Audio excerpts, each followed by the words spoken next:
Therapy Chat Podcast, episode 42. This is the Therapy Chat Podcast. The information shared in this podcast is not a substitute for seeking help from a licensed mental health professional. And now, here's Laura Reagan, LCSWC, with today's episode.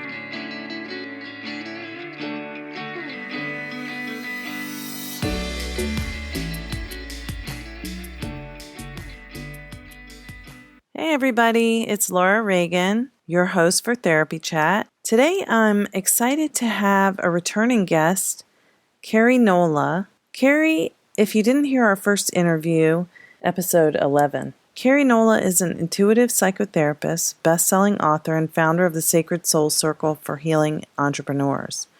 While nurturing a thriving clinical practice for nearly a decade with a focus on the holistic healing of complex trauma and dissociation, Carrie's practice has more recently evolved to create virtual products, programs, and retreat experiences to support the sacred work of therapists as they remember their purpose. She's on a mission to ignite a global, heart-centered movement that holds space for healers to awaken and bring their practices and services to life. I don't know anyone else like Carrie Nola. I've worked with her myself, and I just love her energy. So she is going to continue the conversation that has been begun in episode 38 with Renee Beck and episode 40 with Lourdes Beato. So tune in for our conversation about the shadow, and Carrie does a reading from her shadow card deck. So you're going to want to check that out. It's really cool. Here we go. Hi, welcome back to Therapy Chat. Today, I'm very honored to have a guest on who's been on my podcast before. I'm so lucky to speak with her twice. Today, my guest is Carrie Nola. Carrie, thank you so much for being here. You're so welcome, Laura. It's an honor to be back. I can't wait for our chat today. Me too. And you were one of my first interviewees for this podcast back when it was really just a goal. It wasn't even, on yet when I first interviewed you. So a lot has changed since that time, about a little over a year since we first talked. Yeah, a lot of growth between then and now. I think for both of us, I'm really excited to dive back into this energy and to have a new conversation and see what wants to be explored and shared.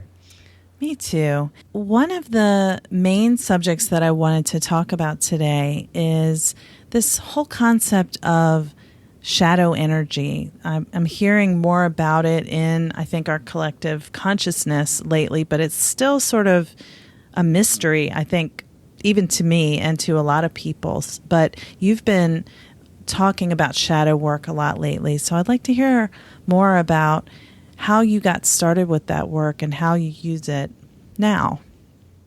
Sure. So for me, the shadow, what we would think about in terms of shadow with the psychotherapy language, we would call that the unconscious. It's, to me, spaces in our mind, our heart, our life, our business that are blind to us. They're in our blind spots or in the dark. And there's an opportunity to shine light into those spaces so that we can wake up to the information, the story, the gifts, the illusions, the truths, and whatever is living in those places. And for me, that introduction came many years ago by reading the late Debbie Ford's book, The Dark Side of the Light Chasers. And I found that title so intriguing, and I don't even remember who introduced me to it, but I was mesmerized by the exploration she led us through in this beautiful book that really helps us to embrace not only the parts of us that feel and appear really lovable and likable and belong in our mainstream, relationships and society, but those parts of us that we feel shame about or that are hard to love, hard to embrace, hard to allow to be a part of our existence. Maybe this is our fear or our anxiety, our hurt, our sadness, our aggressiveness, our assertiveness, our rage, our anger, our manipulation, our bossiness, these different elements that we have deemed as bad, and we've put them in this category. And her invitation was, how can we allow those parts of us to have a space in our inner home as well? And she even suggested that if we're not allowing them to be a part of our inner world, they're going to sneak out in ways that are perhaps unexpected, and we won't necessarily feel in control of them or empowered, because they're kind of leaking out because they want a voice, they want a place. And if we're not giving that to them, they're going to have to take it when we often least expect it.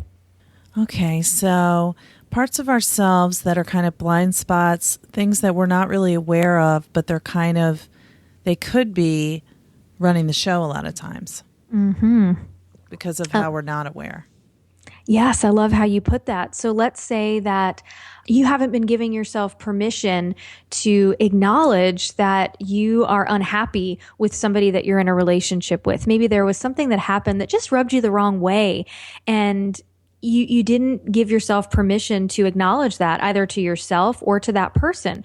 So perhaps there's some passive aggressive energy playing out in that relationship. Maybe they're calling and you're not calling them back, or you're taking a little bit longer than you normally would, or there's just this tension that's not being brought to the light. And you might realize that and be consciously leading from that shadow self or that dark place, or that could be happening behind the scenes of your awareness and just playing out because there's a lack of permission for that part of you to have a voice in your own life and or in relationship with that other person. And so it creates an energy of disconnection, first and foremost within ourselves, which may present as a depression, an anxiety,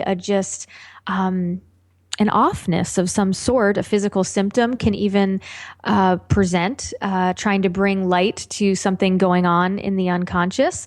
And it can also create disconnection and separation in our relationships as well.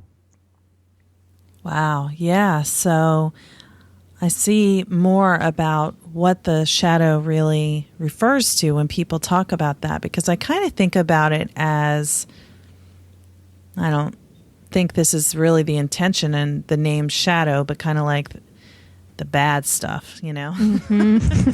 Yeah, I love that you're bringing that to light, because I think we have judged. We want to live in the light. We want to live in the good stuff, the feel good, the comfortable.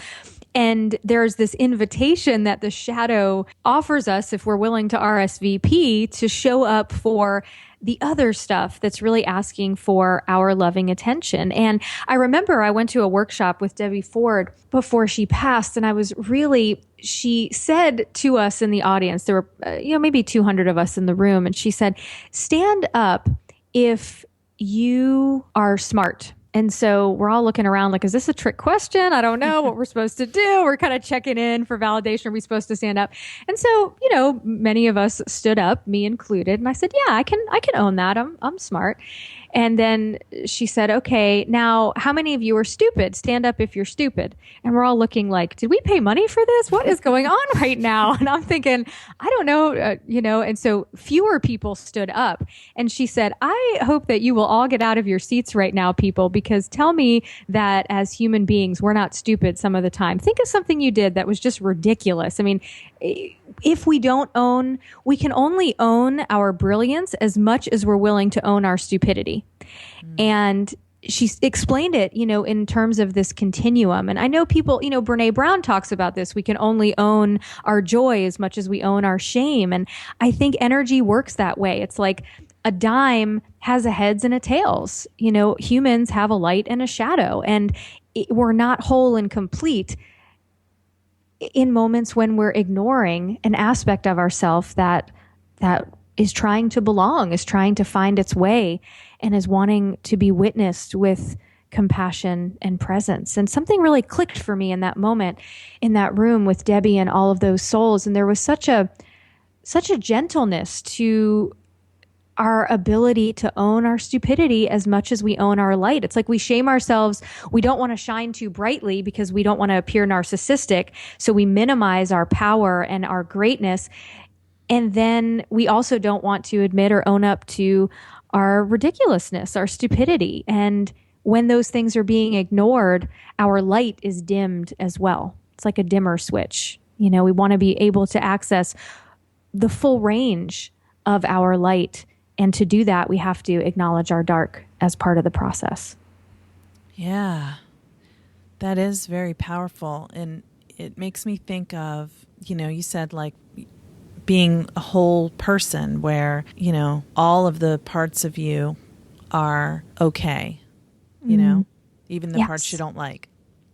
Exactly. Can we find a space for them to be welcomed? And part of that, I think, is admitting that they're currently not welcome. Which parts of me aren't welcome?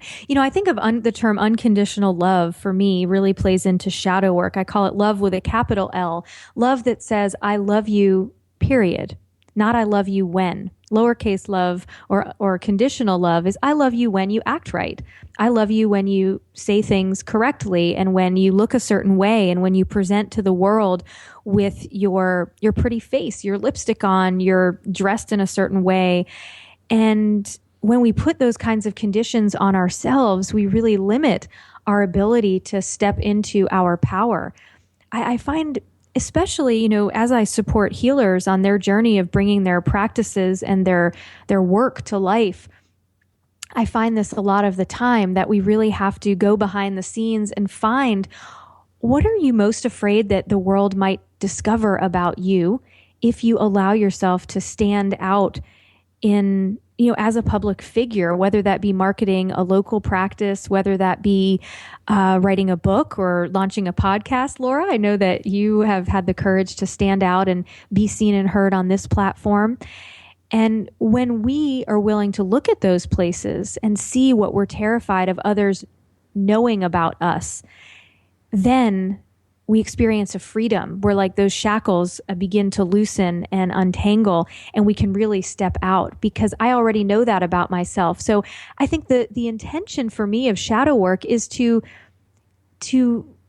allow the world to show me back to parts of myself that I have disowned so that I can own them in your presence. And so you're not showing me anything about myself that I don't already know.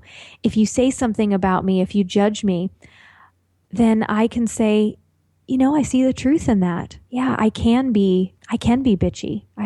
Yeah, thank you for reminding me about that part of myself. I get it, Bitchy? Carrie? Nola? No. I know. Don't I do a good job of hiding it, huh? But the thing is in my past existence, I think about before I opened my therapy practice, when I was working in a corporate setting and managing and things, I didn't have a relationship with that part of myself. So it was leaking out. My leadership style was more abrupt and aggressive, if you will. And so until I owned that and I allowed people to say, hey, I really am people had a lot of courage to say, hey, I am experiencing a lot of abruptness. Something isn't feeling good here. And I was like able to go, you know what? You're right. That didn't feel good when I delivered it that way. And was able to meet those parts and find out why they operated like that. And it was really out of fear and not knowing what else to do. And so in cultivating that relationship and looking into that mirror that others were showing me, I was able to cultivate a new way of showing up with myself and in the world that feels good and feels aligned and congruent. It's not to say that, my bitchy self can't sneak out from time to time, but she's welcome, and I can own that part of my humanness in a way that before I would feel very ashamed, like I didn't want anybody else to know about it because I didn't really know about it. Yeah, I get what you mean. And I think there are so many parts of ourselves that we do tend to disown. I know I went to an experiential trauma training where we were learning about parts work, and we had to do an activity that we could do with clients that put something on this paper that represents all of the parts of yourself. And there were all these little stickers to use, and each one was supposed to represent the parts of ourselves. And I was looking for like an ugly one and, all these like unpleasant shapes and colors to represent those parts of myself. But the teacher said, there are no ugly ones. Like they're all equal. So, and I was like, Ooh, that's a weird concept. Yes. Like to represent the parts of yourself you don't like and that they're not less than the other parts. Yeah, there's that. I think for self-protection, we immediately go to judgment. Like, okay, I know these parts of me are bad too. So don't think you're going to tell me something I don't already know. Right. Yeah.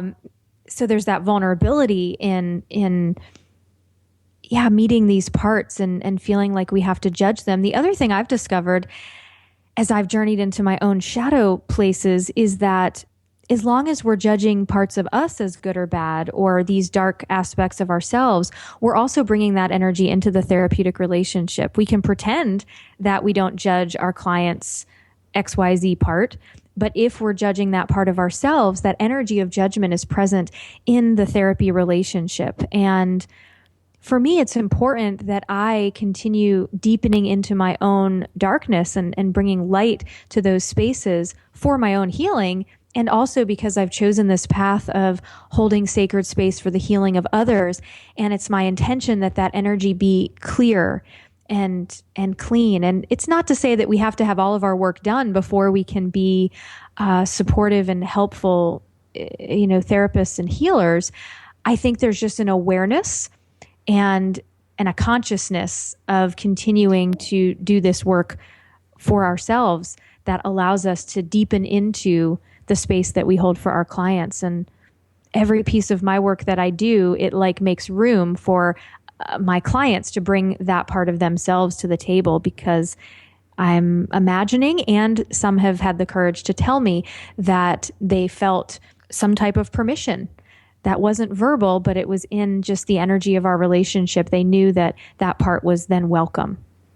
Yeah, that is so true and really, really powerful, because I know that as I've done, my own inner work over time, things can happen in a session that, I know I wouldn't have let a conversation go to a certain place because I wouldn't have been able to handle it. And it would have been very unconscious that I just would have gone in a different direction with our discussion. And, even if it kept trying to come up, I probably would be just trying to keep it from coming up because I didn't want, I didn't know how to handle it because I was not aware of something within myself. And not to say, that I wasn't providing good service, but just when things can go deeper because you can go deeper with yourself.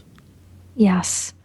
Yeah. And I do believe that the clients that come to us are ready for the level of depth that we are able to provide. And if there comes a time when they want to go in a different direction and we are not there yet, I believe that the relationship transitions and shifts and they move to a different practitioner, provider, support system. And I also think we can simultaneously grow with our clients, both in the therapeutic relationship and in doing our work outside. And there's some clients that we can journey with for long periods of time because we're doing our work, they're doing theirs, and it just makes sense to evolve together in this kind of way. Yeah, I think that's really beautiful. And, a theme that's running through this conversation is that there's no good or bad. When I said, I thought the shadow is the bad parts, that's not bad. It's just part of a continuum, Yes. But I think it's the common idea. And that's what I'm hoping our conversation may shed some light on is a curiosity. What if there were no bad parts of ourselves? What if every part has their role and is showing up perfectly and completely? And as we build relationships with them, we can decide which parts of ourselves we want to lead with, and we want to support us at different moments of our life. But if we don't have a relationship with them, then they're doing things and we don't know about it. Yeah. And I think the closer we can all get to integration of all the parts into one whole, complete person, the better we feel and the better our lives are, in terms of how because like you said, it's that exiling parts of yourself, disowning them creates that disconnection from yourself and disconnection in all relationships. Yes. And for me, the integration means relationship. It means welcoming, it means allowing, it means partnership. And I think each of us decide what that integration will look like and how we want to interact with our internal family and what that's all going to, how that's going to unfold. I think it comes down to relationship. Yeah. And I think too, if you imagine dating, we don't usually reveal our entire self, our entire story, all aspects of ourselves on the first date. There's a process of unfolding, of building that connection and that space that we hold together in that relationship. And I think that's similar with parts of ourselves. Parts of us hold our story. They'll help us to understand why we've needed to have this role or to play this part or to have this behavior. If we're willing to spend the time with them to develop a rapport and a relationship where they'll be willing to tell us that part of our story. And as we collect pieces of our story, we understand more of the whole picture. And that information supports us in moving forward as well. Yeah. It's really a beautiful process. I think so. Messy, yes. Uncomfortable, absolutely. Definitely uncomfortable. Yes. Not always, what we might deem as pretty and put together, but worth it in my experience. I can't imagine my life or my work any other way.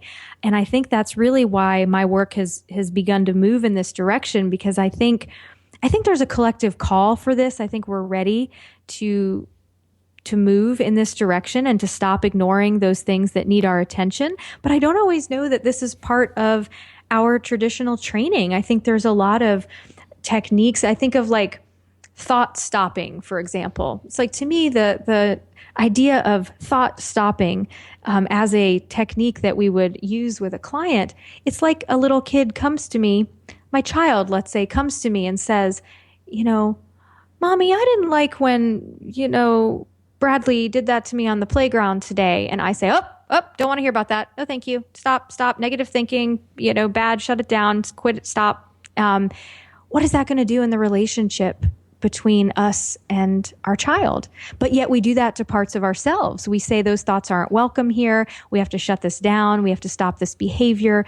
What if we engaged from, tell me more about that. Thank you for showing me that, whether that be a suicidal thought, whether that be, a behavior, a way that we're treating somebody, a way that we're treating ourselves. It's all information that is rich for our love, our presence, our exploration. Yeah, that is the depth for me of this work. It's revolutionized my relationship with myself and my relationships and my business.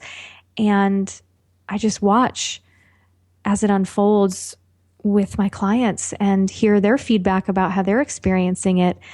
And yeah, I just feel really blessed to be walking as people are willing to bring light to these places. I love the example you just shared about thought stopping. I see so many people who are battling with themselves, and it keeps them in a very immobilized place because they're constantly just fighting with themselves not to think about what they're thinking about or not to feel what they're feeling. And what I've experienced personally and witnessed is that when you allow those feelings or those thoughts, they pass. There's a way for it to move through. But when yes. you're, as you always hear, and I know Dan Siegel said this, but I don't know if this is his originally, what we resist persists. The more yes. you struggle with it, the more it's there. Yes. It's kind of the overarching message of everything we've talked about so far is stop fighting it so much and just embrace that this is a whole that is complex, not, just one way. It's many things, and that's what makes it what it is, meaning that's what makes us who we are. Yeah. And I love it. You said overarching. And in that moment, I was picking up on the energy of allowing is a bridge that takes us from where we are to our next space.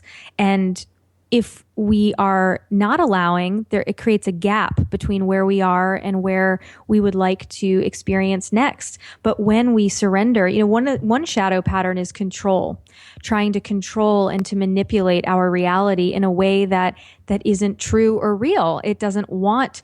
It wants to be acknowledged for what it is in this moment, not I'll love you when you're like this, or I'll love you then, or I'll be here and I'll show you compassion when you act this way. It's, wow, I'm really scared right now. I'm wanting to control. Okay, I see the control, and we're just whatever's true in the present moment. And then that bridge opens, because that helps us to step out of that crisis point. I know Lisa Ferrant's work, and she's, brilliant in talking about some of the psychobiology of trauma. And I'm thinking about what happens when we're in crisis. The hippocampus shrinks and we don't have a bridge to get from our reptilian brain to our frontal cortex to help us really make these decisions about moving forward.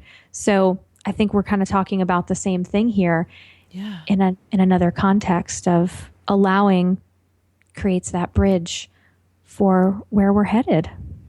Yeah. It's really amazing. It is. I'm in awe of this work. I know we've had these conversations, Laura, but it's just so much. I love just the energy of curiosity too, that, what if we don't know it all? And what if these things we've been taught, or these ways, they're just a piece of the puzzle, but they're not the end of the story. And to me, this energy of presence and bringing light to the unknown, it just helps us to expand in infinite directions and possibilities. As one of my mentors calls it, it opens the third door. It's not either or, but we start seeing options that weren't on the table before, and we have a new door that we can walk through as we build relationship with ourselves and with our families and our communities. And I love that. Mm-hmm. So Carrie, we were together in for an intensive in February, as you know, and yes. And we did a shadow card reading, and for me it was. Well, let me back up, because I haven't mentioned that you have your shadow deck, and that's how we did this reading. And that was as I mentioned to you when we were not recording, that was a very intense and kind of poignant experience for me.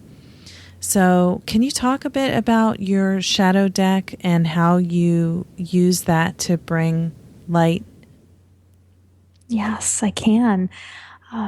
Thank you for sharing your experience of our time together. I was finding that there were points in my work and in my life where something was activated in me that I didn't understand. Oftentimes it would be feelings of anger, frustration, sadness, jealousy, just different patterns that would come up consistently in certain relationships and experiences. And one of the tools that I've used in my own life for support to mirror me back to myself have been oracle cards. It's an intuitive tool that helps us to tune into energy that we are not presently aware of or willing to let ourselves see.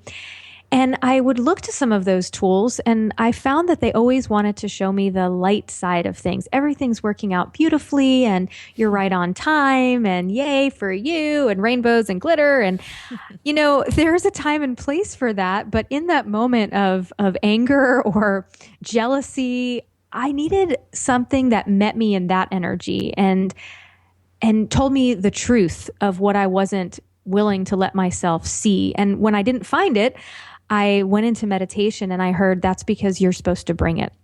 And I was like, okay, there's one of those divine moments where you're like, really, me? Okay. So after I went through that minimizing my power and my purpose whole thing, I decided to take heed of the universe's request and brought through a deck of 34 energies that help to show us back to these patterns in ourselves that are hard to see otherwise. And the deck is called Messages from Shadow.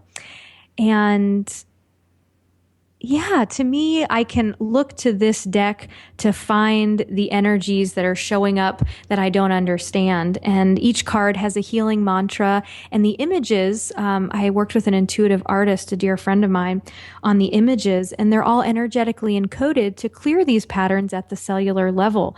You know, I believe that we're more than just a physical being, but we're also a spiritual being having a physical human experience.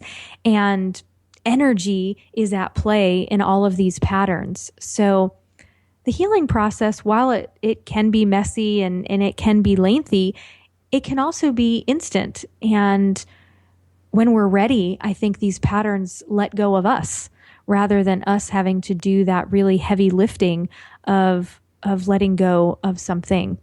It's not to say that the process is always easy. I believe that it's complex, and I believe we're on a lifelong healing journey.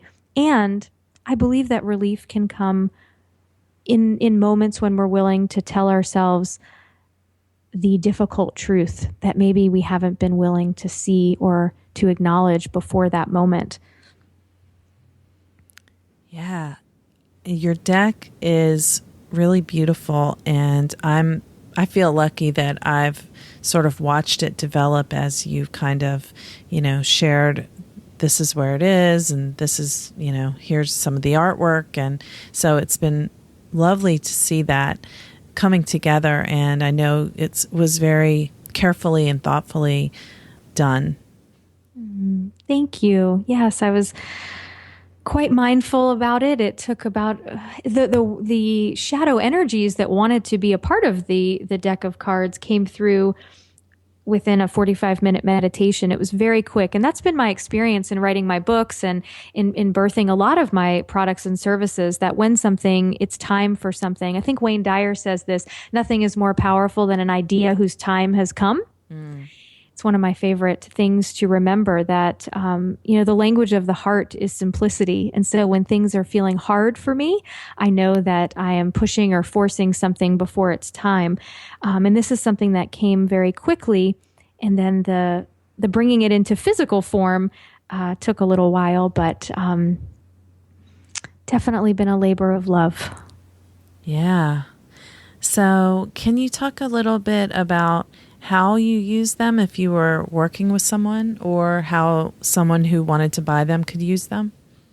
Absolutely. So I use them in a variety of ways. One of the things I'm really mindful of in using my intuition in my therapeutic work in particular is that I don't want to use my intuition to disempower someone from waking up to their own inner knowing. So for me, this is a tool that if a client is feeling stuck, or there's something in the room that neither of us are really feeling and understanding about, I may invite us to use the deck. And so I would hand the deck to the client and invite them to shuffle it with an intention in mind of what they're wanting some clarity around. So let's say they're having difficulty in their relationship with their partner. There's a constant feeling that's coming up in the relationship that they're not understanding. So then they would pull a card and they would work with that energy. So I think one of the easiest ways to do this, Laura, might be to use the deck right now and to invite listeners to have an experience, a shadow experience. Are you open to that? Absolutely. Would love that. Perfect. So I'm going to shuffle the deck, and I'm going to hold the intention that everyone that's listening to this, no matter what time or space that happens in, that there is a message here that would be supportive to them. And I'll actually pull two cards. So notice as you're listening, if you're feeling drawn to the energy of card 1 or card 2, and then you can take what you would like from that reading. So the card that's coming up in card number 1 is the Armor card. And the Shadow of Armor is all about ways that we have collected behaviors or ways of quote unquote protecting ourselves from people, from circumstances, from experiences. And when the Shadow of Armor is at play, there's really an invitation to notice that collection of thoughts or behaviors that are keeping us separate from opportunities to welcome love and connection into our experience. This really has to do with a healing around our sense of self, who we are, how we want to be perceived, and if we're willing to love ourselves regardless of how others are perceiving us. And it's also about a sense of healing times when we didn't feel a sense of safety or security, and really remembering that we are our safety and security. And even beyond that, that love is our ultimate protection. There's like a vulnerability, I think, in our human experience, that love is vulnerable. And I wouldn't disagree with that, although I think we often link vulnerability with weakness. So part of the healing that's asking to come through this first shadow card is, where are we using our armor at times when it's no longer needed? And are we willing to tell ourselves the truth about that? Beautiful energy. I'm just feeling the opportunity to just pause and breathe into that a moment for any of our listeners who are just feeling called to soak that up and to allow that healing that's here for them to take place. Yeah. Before I share a card too, Laura, any thoughts or reflections or anything you're picking up on or curious about with that? Well, thought is that I think that first card was very powerful. And so for some of us, we'll be thinking about that a lot for a long time. Mm-hmm. And that's what I think is so great about this shadow deck, because, as I mentioned to you, when we did our reading, I think about that. I think about what came up a lot, and it's causing a lot of shifts in my life. Even 3 months later, just consider that and have it in mind. And I don't tell myself to think about it every day. It's just there. Yes. In a positive way. So.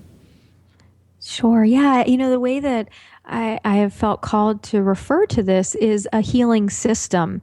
It's like, it's not showing us necessarily anything we don't already know, but it's waking us up to something that's ready for some more attention and presence, because it's easy to allow ourselves to get distracted from things that are asking for our healing. And there's a gentleness in the cards that tell us a truth in a way that's gentle and easy to receive when we're ready and willing to do that. And there's actually a booklet that goes with the cards. So it offers some explanations, some questions to dive deeper into the clearing of the shadow patterns, and also a healing mantra as well. And one of the things I do envision for the cards is to create a training and certification program for therapists and healers that want to understand what it looks like to dance with shadow energy in relationship with their clients, and how to use this tool as a way to support that process. So definitely something in my heart, and we'll see when that wants to come to life. I stopped pretending that I have any control over my products and services coming to life, and I have surrendered to the knowing that they have a life force energy of their own, and when it's time, they'll show me how they want to be brought here, and I will just do my job in getting them here. So that's awesome. And I just want to say with that, I think that's wonderful to have a training for people to use these, whether therapists or other healers, because I don't think, because it is sometimes illuminating blind spots, that can be very heavy hitting at times. Sometimes it hits you over the head when you see a blind spot. Whoa, like it's intense. So I don't think that it's a negative thing to offer ways for people to experience more about that before using it, or if they want to, because I think it can just be very powerful. Yeah, I agree. And I think there's just an energy of mindfulness and responsibility that we have whenever we're choosing a way to support our clients, that we're doing that from a space of having our own inner knowing present and trusting in the inner knowing of our clients, and yeah, I love that this can be a tool for that. And I'm open to helping us all. And I'm still learning how to work with it as well, deepen into it so that we're doing it from a space of consciousness rather than, just tossing it around and hoping it does something, positive. So yeah, like it's not a party game. no, not one of those. It's not Uno, that's for sure. They are colorful like Uno, but it's not Uno. I love it. So the second card, I'm sure those of you that chose that are like, hey, are we going to get to that second what about card? us? Yes. So card number 2 that's showing up is the shadow of abandonment. And it's a beautiful card. Laura, would we be able to put this under the recording for folks to see these images? I'd be happy to share them in the, Yeah. If you can let me know how I can get it up there, I will do that for sure. Beautiful, because I want everyone to experience the healing imagery as well. So the abandonment card is a beautiful blue color, and it's really about, I think that we get caught up in the shadow of feeling abandoned by others, and there's healing that wants to happen around this. The energy I'm picking up on right now, though, is really how do we continue that process of abandonment within ourselves after we've experienced it from others. So it's almost like we learn how to parent ourselves and care for ourselves the way that we've experienced that. And I'm guessing that's not going to be a surprise for most of our listeners. And I don't think we can hear it enough that if we were feeling abandoned by others and we continue to do that to ourselves, it creates a lot of disconnect and pain. So when the shadow of abandonment shows up, there's really an opportunity to notice where we are leaving ourselves in times when we really need ourselves the most. And that can be, just checking out, distracting with different behaviors or patterns. It can be being mean to ourselves, abandoning an opportunity for self-love and self-compassion and self-presence when we need ourselves the most. Someone says something to us that's hard to hear, and we check out and we go right to judging or blaming them. But then what happens to that part of us that's feeling hurt and sad and triggered by what's just happened? So a beautiful energy to tell ourselves the truth about where we have been abandoning ourselves, and to notice if we're willing to show up in that place and hold ourselves in a loving way. Wow, that is deep. Yeah, I'm feeling that depth. It's really interesting, Laura, when everyone can see the cards, because the cards we have a root chakra card, which for those of you that don't know, the chakras are major energy centers that hold themes and patterns, and the root chakra is red. It actually changes colors, but traditionally it's represented in a red color. And that's all about safety and security, which came through the armor card. This is also our DNA, and our past experiences are kind of housed in this energy center. And this is in the lower energies. And then the higher energies move into the throat, which is blue, and also a purple color, which moves into like our intuition and our inner knowing and our connection to that which is bigger than our physical selves. So we have a very grounded experience here from both the lower chakra and the upper chakra. And kind of it feels like there's almost a connection between those two, that as we feel more safe and secure, we will give ourselves permission to not abandon ourselves as much. And when we don't abandon ourselves, we'll feel more safe and secure. So it feels like the cards aren't necessarily separate, but there's a connection between the two as well. Yeah. It really does feel like, they're connected. And so if someone says, oh, I picked one, but I think maybe it's two, 1, 2, it could be both. Exactly. You don't have to pick and choose. You can take from either one what resonates and make sense of it in the way that it's right for you. I mean, I think that's the beauty of this work, is that I can offer a reflection, but it may not be the reflection that works for you. So whatever you're picking up on, whatever you're feeling in your body, whatever circumstance or relationship or feeling moved through you as I shared this, please know that that is the message that is meant for you to receive. And I invite you to sit with that, journal with it, move with it in whatever way you feel called to honor that process. And thank you for letting me behind the scenes here to step into this collective energy that was wanting some attention in our time today. Oh, I'm so glad you could do it. And Carrie, once you start talking, I just can't get enough. I swear. I feel like I need to ask you to come back on another time in the future. Hey, I am open and ready. Would love to. Your energy is so beautiful, Laura, and what you are shining light on through Therapy Chat is we talked a little before recording, but I feel called to just say it now and again that I think there's a call on the planet right now to allow more feminine energy of gentleness and presence, and to not have to work so hard for the experiences that we're having. And I feel like what you're creating here with your Therapy Chat podcast and community is really supporting us in doing that. And I feel blessed to be a part of it. And thank you for having me back. Oh, you're so kind to say that. And thank you so much for being here again. I think people are going to really want to know more about the shadow work, and, maybe the card readings will be something that will make a shift in each person who's listening. I know that just you doing that reading that time, even though I wasn't going to have another reading yet because I'm still working with the first one, I feel like now I've got more to think about and more to feel into. So thank you so much for that, Carrie. You're very welcome. So where can people find more of what you're doing if they want to maybe work with you or buy your books?